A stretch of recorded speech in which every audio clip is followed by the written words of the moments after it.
So you bought your suppressor, your AR is ready, you take it to the range for the first time, and you're getting a whole bunch of gas blasting in your face because of all that gas getting just recycled back into the system because the baffle's on that suppressor. Tonight, we're going to look at how to reduce the symptoms for your AR when you're suppressing it from all that gas blasting back in your face. Okay, so hey, it's Mike and Jay with Aegis Defense Solutions, and so we're talking about helping you reduce the gas pressure that's building up inside your AR from having a suppressor on the end of that. Because what ends up happening is that as all the gas is recycled through the baffles, it is fed back into the system if you have a traditional baffle type suppressor. Flow throughs, it's going to be less of an issue because it's going to vent a lot of those gases out the front. But if you do have a standard traditional one, here's a couple things to help you reduce those over-gassing issues. So, gas is getting fed back into the system. One issue you're going to have is ejection pattern problems. If it's ejecting too light and they're just kind of dribbling out the side and loose, you might have actual feed issues in the gun because the gas is being, the rifle is being undergassed. However, if the ejection pattern is too strong, as in it's coming closer along the barrel line, say 12 and 1 o'clock, then we actually need to increase the weight on our buffer inside the buffer tube. And what are we going to do? Well, we got a couple options here. We're going to get a heavier buffer and buffer spring for that system.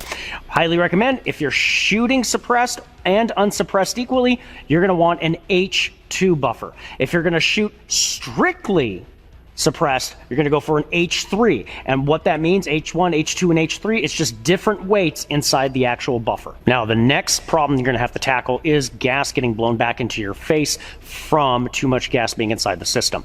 You have a couple options. A lot of people will actually swear up one side and down the other, you need an adjustable gas block. It's not true. ARs do need to be tuned as far as their gas, and they are more finicky when it comes to suppression. However, you don't necessarily need an adjustable gas block. In fact, there's a lot of adjustable gas blocks out there that might carbon lock on you, causing you more issues with you only being able to shoot in a suppressed configuration.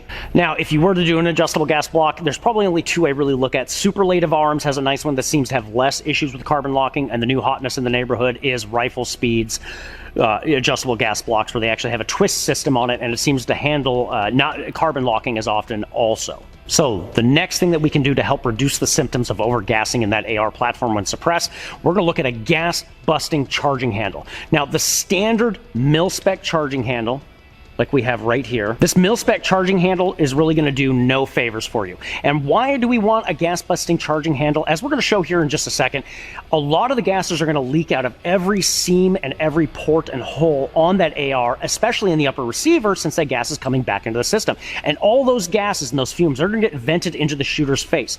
It's not too terrible when you're on an outside range, but if you're in an inside range, it's going to linger around your face, and those gases are not good for you. So we have several options, and really we're not recommending one company over another necessarily. We're just trying to show that there's some options out there for you. So we have down here several gas busting charging handles. We have from the Sledgehammer from Breek Arms right here in Minnesota. We have the Daniel Defense Grip and Rip, and then we have the Radian Raptor SD. Now, what we're going to do is we're actually going to take these four charging handles, the basic mil-spec phosphorus, the Breek Arms Sledgehammer, the Daniel Defense Grip and Rip, and the Radian SD, and let's go throw it on the range, throw a little backstop behind it, and let's see if we can actually slow it down and take a look at the gas plume and how the gas is actually ejecting out the side of the rifle itself using these different charging handles. So you can kind of show you that there is a bit of a difference and a different effect on the shooter's experience when shooting suppressed with a gas-busting charging handle. All right, first we're going to check out the phosphorus regular mil-spec.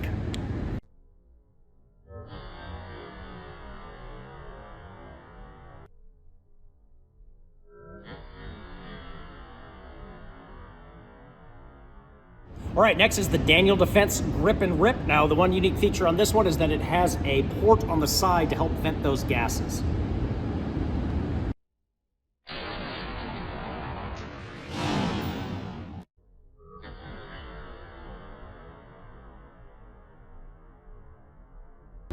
All right, next up is the Breek Arms Sledgehammer, made right here in Minnesota, with the unique shelf to help vent that gas out the side.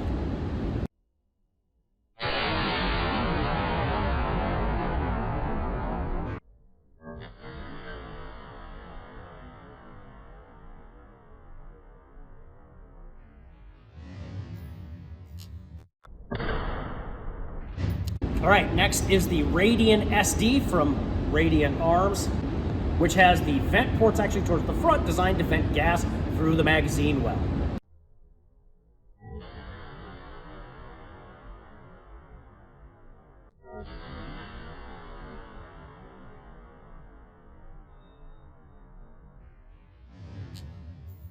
So, what is my overall experience with these when trying to pick between them? Well, first off, the basic phosphorus, get rid of it.